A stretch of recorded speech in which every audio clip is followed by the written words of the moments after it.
Welcome to Enterprising Minds, the latest episode. Alex and Dave present for this episode. Given the fact that it's towards the end of the year and people are winding things down and hopefully taking some time off, given the holidays, we thought we'd do something a little fun, kind of workshop an idea that I've been mulling around for a little bit from my previous life into the business and marketing world. The idea, and then we'll kick over to Alex for initial reactions, is, in the musician world and the guitar world that I came out of, everybody is really open about who influences their playing. Like, who were the main bands, the main guitar players that you listen to, and you try to, mimic what you do through your own instrument. And, I have this love-hate relationship with LinkedIn every once in a while, because you see some people peacocking to an extent where it's like, that's not your idea, man. That's been around for, 8 years. So just shut up, or at least give credit where credit's due. Right. So I was just thinking, wouldn't it be nice if marketers and business people actually talk to one another about who has influenced their thinking? Like, what kind of marketer are you? What kind of business person are you? Are you the financially driven one? Are you the creative that's accidentally business minded? Are you like, where on the spectrum are you? So I guess, Alex, what's your initial take on this, being the non-musician? Sure. Well, I'm somewhere on that spectrum, don't worry. Yeah, so background's kind of all over the place. So when it became more kind of business career focused, I definitely tried finding business books and stuff like that were useful to me. Mm-hmm. And man, if you go to like a bookstore and just start looking through like management books or books on business or something like that, there are so many bad ones. Mm-hmm. And just so many ones that are just so, I would say, maybe contextually driven, where this was a great idea for this one person, this one organization at that one time, and I'm glad it worked out for them. But there's like nothing I can take from that because that's so unique. Right. So it's taken quite a while to kind of come up with, authors or, writers who are, I don't know, a little bit more, I don't want to say strategic in their thought process, where they're trying to make sure that basically it can be relevant to a broader audience versus trying to just tell their life story. Right. So while there's a ton of great autobiographies and biographies of, fantastic business people, you name them, they've probably got a book about them. I've never really gotten much out of those. I've really struggled to get like really something influential kind of out of that kind of stuff. So I guess some of the ones that I've geared towards have been ones either that I know don't really fit and I'm kind of forcing them into my context and that thing, or the ones who just have these more broad-based kind of concepts. So less autobiographical, more kind of, I don't know, general.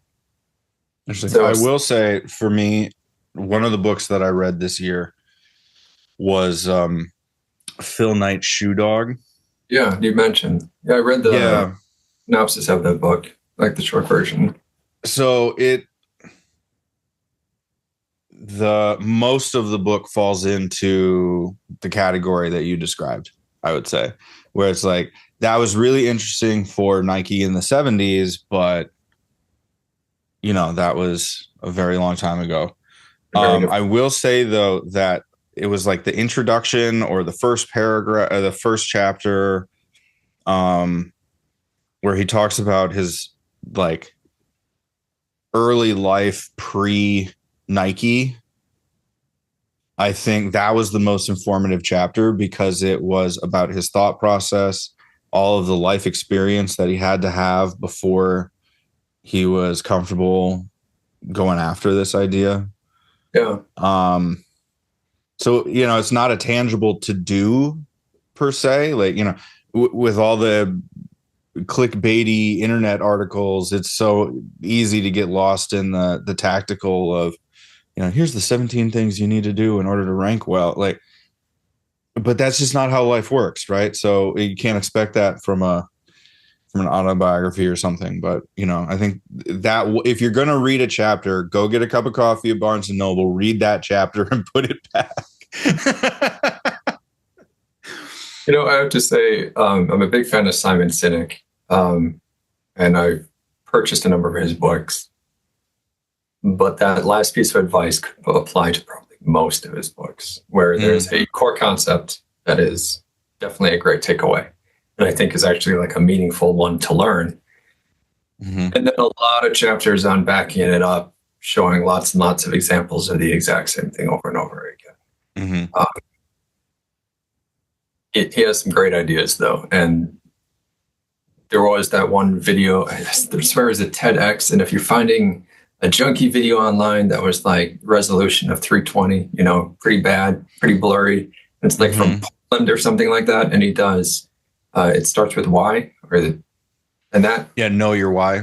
Know your why, yeah. That core concept piece of basically he had kind of 3 concentric circles, the outside being what you do, and then the inside of it basically being why. And then you're kind of, instead of looking at a company of what kind of product are they producing, the question of kind of what is the core reasons where someone basically builds affinity with that brand. So in Apple's case, it's trying to be against the status quo, even though, obviously a super popular product line of, phones and everything.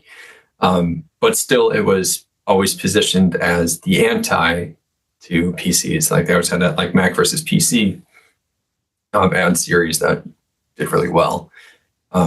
Basically constantly kind of pushing that same line.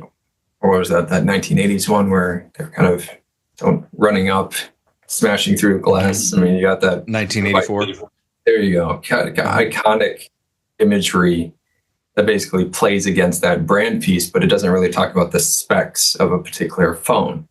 Right. And if you can build a loyalty like that of basically someone who subscribes to this, you're going to basically get a successful company. And I think that's still true today, where you have a lot of struggles with like showing that you support small businesses is like this across the line, good idea, people should be doing it sort of a thing. Yeah. Like, yes, you should care about the environment. Also a yes. Like that's when it's just kind of like a very basic kind of one.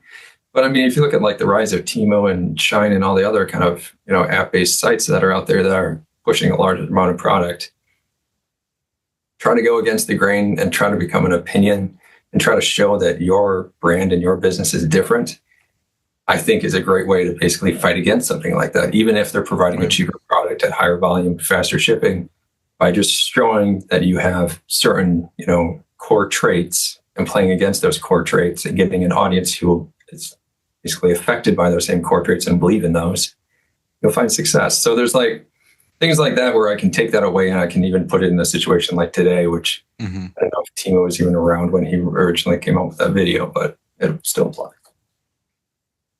So ones like that are definitely useful. If more on the autobiographical side of things, there's a book called Rubies in the Orchard, which I really like. It also just heavily plays on, you don't need a marketing degree to do marketing. You have to understand people to do marketing. Right. And she created, the author, she created pomegranate juice, wonderful pistachios, a number of other random things. And the story behind some of those is kind of fascinating too, of how she ended up with a bunch of pomegranate trees and why squeezing them is a really, really bad idea, but it was something that she thought was worth it. So I don't know, there's like little pieces there where basically you can kind of see through her lens of really understanding people and then pulling a product basically into that again, instead of trying to say, I've got a product, I'm going to try to push it on some people. I don't know. Those are some of the top two, I guess, that kind of come to mind first of at least early in my career influencers. Both of those were big. Yeah, it was interesting. So when we, before jumping on and recording this, just kind of made a quick list of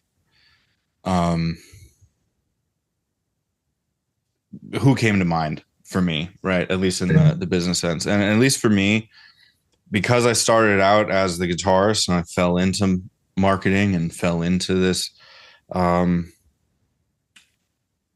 this lifestyle. The Web 2.0 personalities were really important to my my development. So Brian Clark from Copyblogger, like one of the first kind of freelance gigs that I had, I was literally handed a client list and a link to Copyblogger and said, memorize this site. I said, okay. We have created a fantastic onboarding system known as Go to the Internet. Yep. Nice. But as somebody with a creative writing degree, reading Copyblogger to understand, okay, this is how I write for this particular audience. This is how I change it slightly. That was a huge help. It was a huge help. And the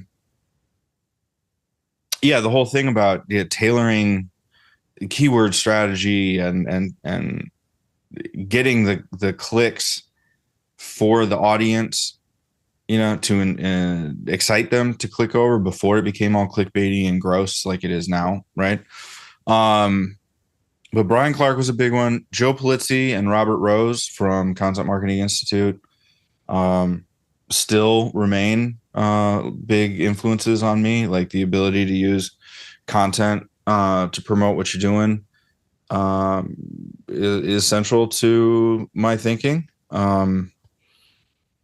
And they have some great examples from the history of marketing. And that was something that I appreciated with them, is they would be willing to go back to, 1885 and John Deere, or, some of the things that were being talked about in the 1950s and how that might influence like today. Like, so I think having that knowledge, right, definitely landed on my musical background, where it's okay, you don't just like suddenly have Jimi Hendrix, right?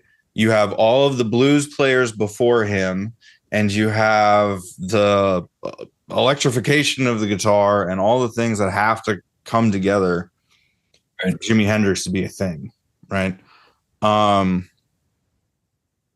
So yeah, there was that. And then Rand Fishkin was another big one, where it was like, all right, go learn SEO, go to Moz, do the Whiteboard Fridays, read the Moz blog. I'm still looking at Rand stuff on SparkToro, less actively than I used to, but one of the presentations that I will actively go back and rewatch was something that he did on the positioning of paid versus organic in organizations, and why paid will always win over organic.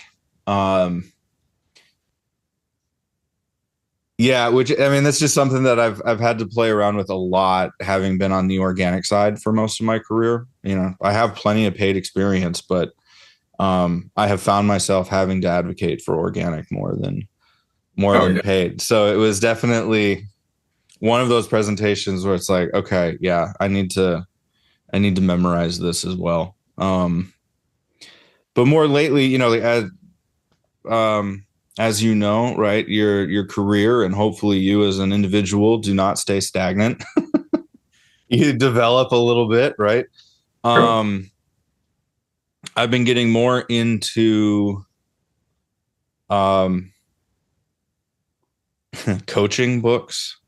So like Phil Jackson, the legendary coach for the Chicago Bulls in the 90s and the early 2000 Lakers with Kobe and Shaq and all those guys. He's got 12 or 13 NBA rings, with, the most in history kind of thing. But his use of Buddhism and Native American lore mixed with NBA basketball and Western ideals of sports and stuff is a really interesting mix on how to motivate players and get them to set their ego aside. Yeah. I've always wondered Um, how that kind of works, because you hear about different teams, firing their head coach or defensive coach or whoever partway through a season, and then some newbie comes in, and you're surrounded by all these players who, some of them are celebrities in their own right because of their skill set, and unlikely that you are as well. So you're coming into this crowd, somehow showing that you've got an idea to pull them together and to do the thing that they're supposed to do, and to work with all the different personalities there that might have been pulled in partially. This wasn't their first choice. This is definitely a backup choice. Maybe they're on their outs in their career and they already know it. Maybe they're nursing an injury suddenly, and you lost somebody who was kind of a key linchpin, keystone kind of player on the team. And I've always seen some of those as just being like, oh, that's got to be such a tough situation. Like, it's always tough being a manager thrown to a team to begin with, but yeah, that's a heck of a situation where, you're very publicly watched and a million metrics on everything that your players do, which reflects on you. Right. And it's their performance that will determine whether or not you stay. Yeah. There are a couple of really good things on Netflix if you want to go down that rabbit hole on this. So The Last Dance, the Michael Jordan documentary, there's a particular episode that focuses on Phil Jackson. And he's the one that came up with that name because it was the last season that he was going to be coaching the Bulls. And every year he would pick a theme for the season. And then that theme would be reinforced through their practicing and through all the things. And he was making players do yoga and like play in the dark or play in silence just to like change their perception of, how you play, right? Because the stadium's so loud and it's this particular environment that just changing it up and making them have to think about it again was part of his tool set. So that would be thing number one to go check out. Thing number two would be another one called The Coach's Playbook for Life or something like that. You just do Coach's Playbook, it'll come up, but it's a collection of like really famous coaches from a whole bunch of sports. And it's the how do you deal with the tough situations? How do you motivate players? Like there's one tennis one that's really interesting because it was how do you motivate players that are self-destructing and turn it around?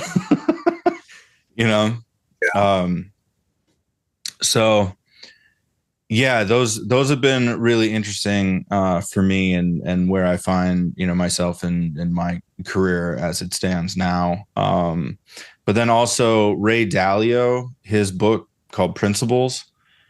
It is big. I fully recommend just getting the audio book and listening to it when you take your dog for a walk, because that there's a lot in it.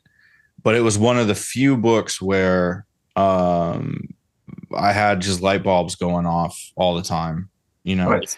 Or even just to know that I wasn't the only one that was thinking this way, was really nice. Because sometimes that's all you need. Yeah, no, that's definitely. I was actually thinking about that with Clayton Christensen. We referenced him and his work before on the podcast, just because of some of the, core ideas that he came up with and theories that he came up with that were very applicable in different situations. Man, he understood some of the bare basics of kind of how selling a product works, and also how and why people would want something like. Right. Yeah. Right. Core aspects that get so glossed over so fast.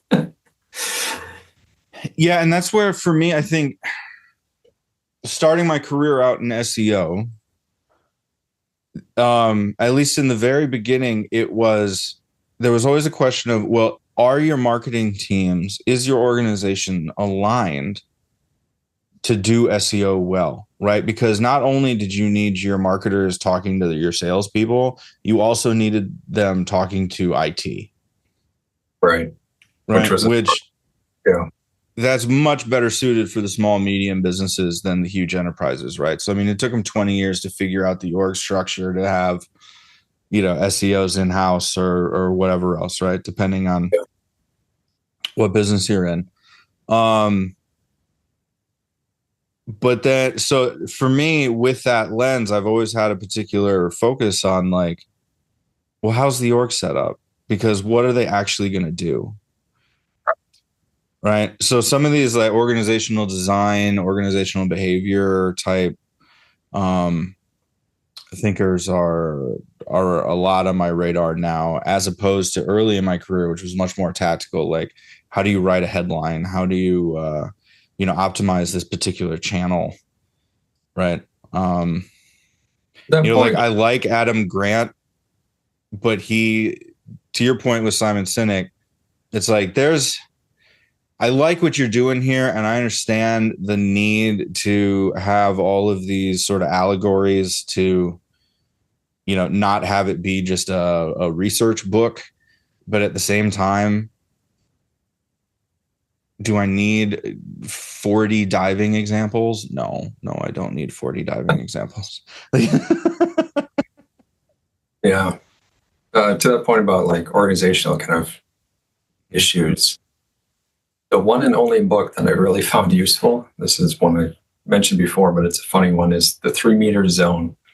And it was a book written for NCOs, non-commissioned officers. So they'd be basically someone who started probably 18 years old in the military, kind of rose up through the ranks doing infantry, kind of grunt work, and then through time basically entered into being an officer.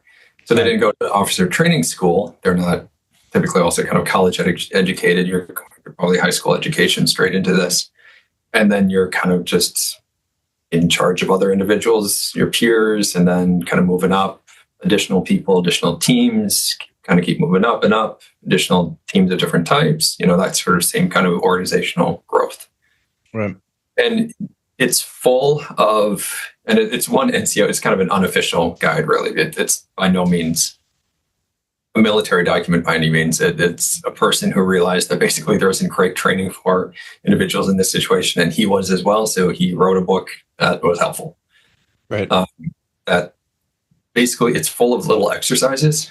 And as you go down the line, there's a bunch of them of trying to figure out what is your leadership style, which if you've never led a team before, that's a really good question. How to basically deal with a lot of tough situations and individuals who are resistant to you telling them what to do or the goals and mission that you've been tasked with. How do you communicate it better? How do you understand their perspective and work through this? How do you introduce yourself even to a new team who might be resistant to you? I mean, There's like a whole bunch of these little exercises piece by piece. And I've come up with this habit of shoving a business card as a bookmark in it. I basically start from the beginning and get to a point of something that's useful that I can apply to the situation. And then I usually put a bookmark in it and then deal with what I'm dealing with and set the book down. I don't know if I've ever actually finished it. I've probably read the first I can't tell you how many times. Right. But the book now is just full of different business cards at all these different random points. You can see with some of them I got like 3/4 of the way through the book before I finally found something for that one. Right. Well, good on you for actually finding a use for business cards. Yeah, see, congratulations. I have a reason to get, a giant box with 1,000. Thank you, random company that always prints off insane amount. But interesting. Yeah. Interesting. There are some of those kind of core pieces that I think of like as traits and values over, job descriptions, maybe is the best way to put it, is trying to understand, what are your main values and things that you want out of an organization and that you need to see out of an organization. I mean, some people are great with ultra competitive environments. Others find that to be either intimidating or a reason to leave the company. Right. And they don't like that kind of internal pressure. Others do. Some thrive. I mean, you got to kind of figure out what is the mix that works for you, and then also try to find organizations and roles that align to that. So I think there's certain influencers that I think can kind of help you understand more about kind of introspective level of yourself, and then also try to understand the organizations that you would work well in. I don't know, throwing out some other names though, man, going back kind of the SEO history books, Matt Cutts, man, that was a main one. Google's unofficial SEO spokesman who eventually got out of it, but and he was great for beginning of what he had, and hugely controversial always because he had like the company bias definitely coming through some of his words. So do you trust what he says or not? I mean, all the rest of that kind of comes up. Right. One that I used to go to and has completely failed from the SEO side of things is staying relevant. Black Hat World, a random forum for various people doing spammy stuff. It used to be much more of the affiliate, which was helpful to me because it was actually also very tactical. There were so many SEOs who talked about SEO in almost a philosophical terms that it was clear they weren't actually doing the work. They were just repeating the mantras of somebody else that thanks for the generic statement. You're not going to be able to help me do my job on Tuesday. Right. People who were grinding for those results, though, a lot of affiliates, a lot of people who basically had small sites, they're doing all the work. They're really in depth into it. They're learning as much as they can and kind of trying to reproduce it and make money every day. Those were helpful to me. So it used to be a helpful site in terms of there's individuals. And again, kind of with like the 3 meter zone, you got to take it with a grain of salt and apply it to your context. But certain pieces of that were helpful. Today, though, I find it hilarious. I went back to that site just recently. They are full of people saying like, oh, I'm doing like this rebellious against the terms and conditions black hat, method. So I'm writing all the blog articles myself and I'm putting out dozens a day on all these different sites. I'm like, wait a second. Like, that was like exactly what actually literally Google tells you to do. Mm-hmm. That is the whitest of the white hat in terms of like, you're not going to get banned for anything. No, you're literally doing what they told you to do. You're like, oh yeah, I'm a pirate. I'm a rebel. that Jolly Roger is gone. So I don't know. I'm sure some of those groups have probably gone over to transition to other sites and stuff that I'm not knowledgeable of and other methods. I'm sure it's all on Discord now and not. Well, it's private groups. Yeah. A public forum. But man, I thought that was so funny though. There were so many people who had these like daily diaries of like, this is what I did today. This is what I did the next day. And right. Yeah. I'm so bad. I'm good. Yeah. Exactly. You're trying to get out like everybody else. That's funny. Yeah, because we've touched on some of these topics a lot this year. I think as the year's gone on, either with AI or with some of the HR stuff that we've talked about and other things.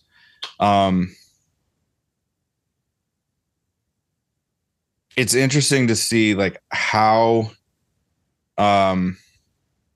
what worked for us previously doesn't anymore or doesn't apply anymore, or especially with like SEO or social media marketing, right? I mean, that's such a commodity and it turns so fast that, yeah, there's some good basic practices, but it should really be more of a, your marketing mix kind of thing, right?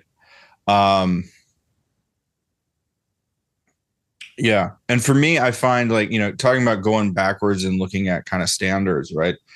In the jazz world, there's this collection of books called the Real Books. And what they are a collection of all the kind of jazz standards that have come up and all the like really popular jazz songs. So if you're going to book a 3-hour brunch gig, these are the songs you're going to play. And it's funny to look at some of the things on LinkedIn to be like, okay, you can try to pitch that as your idea, but that's been around since like 1950, or that was actually 1980 in this book and, whatever else. Like, this is not a new revolutionary thing. You just discovered it. Right. So let's be honest. You just discovered it. Say that, give the person who came up with the idea originally the credit, right? Like musicians do this all the time. You can like take a line to reference somebody, and that reference ends up being a fun little thing, right, within a song. But you could also be Felix Mendelssohn, that was a Bach wannabe and made a career out of trying to sound like Bach 200 years after Bach was, alive. Which, okay, fine. That works. That it worked for him. Good for him. It's not how I would want to do it.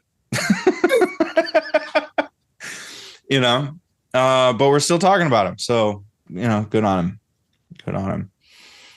Do you see that with any of the stuff that you've read, or like old concepts that you come back to? The cycle? Yeah. I mean, everybody's kind of, the old becomes the new becomes the old again. Mm-hmm. Email marketing. I don't know. It's kind of funny, actually, in my background, you can see some of them. And if anybody knows of an international version of these, please reach out and let me know, because I've been looking for them and I cannot find anything like this. But the books are called All American Ads. They're compendiums by decade. So 1910 to 1920, a lot of American ads at that time. Random advertisements printed off in a book, kind of showing some of the differences as they change throughout the decades, kind of that go after that. Weirdly, I have some of the odds right now. I'm missing some of the evens. I got the 60s, but I need the 20s, 40s, and 80s. And I think the series stopped maybe in the late 90s, 2000s. But I swear still that if you take some of those older vintage, kind of hand-painted imagery, use that today and try to break out of the mold, I mean, it doesn't matter what kind of banner ad you have, it would improve it. Just to have something different. But I think you get that cycle, the old becomes the new, because somebody finally tries that. They realize, hey, you can break out of this same kind of font, same kind of design that we're basically, everybody's playing off the same template now. Right. How can we change that up, change it up a little bit? You can break out of it. And then people start to, glom onto that idea, and they all start doing the same thing. And then that becomes the latest design. I mean, you get those natural cycles. And actually, If you look through enough decades of advertisement, you can see some of those cycles. What we're probably never going to go back to, I mean, there's a lot of things like that. Those old ads, the amount of copy in an ad, if you looked at it like a magazine, full page print ad, today, a couple of sentences, like that's it. Back then, my gosh, 500 words would be nothing on a page. I mean, you're talking 750 more. It's amazing amount of text they're talking about and going through all the different points and everything. So very, very like some of the old car ads, you'd have that 2/3 would be the image, and then you'd have bottom is 3-4 lines or columns of copy talking about how great the 64 Chevy Malibu is, or whatever it is, right? It went on for a long time. And there's a lot of old brands that are still trying to get that same amount of attention, and I get that how difficult it is today to get that amount of attention. I don't know. A lot of those kind of ideas, I think, are going to naturally cycle as people kind of rediscover different aspects of them in new context. So I get it. Plus marketing. Yeah, so, I mean, come on. Everything's been done. Oh, of course. Yeah, especially now that agencies are global and more of the work is done globally. I know. Like, we're all referencing the same ideas, same concepts. Yeah, Ruthie joined us just in time for me to say thank you for paying attention and listening to our discussion. We will see you in the next episode. Don't quite know if we're going to have another one for 2024. If not, have a great holiday. If we do, we'll see you then. And thanks for listening. Have a wonderful time. Ciao. Peace.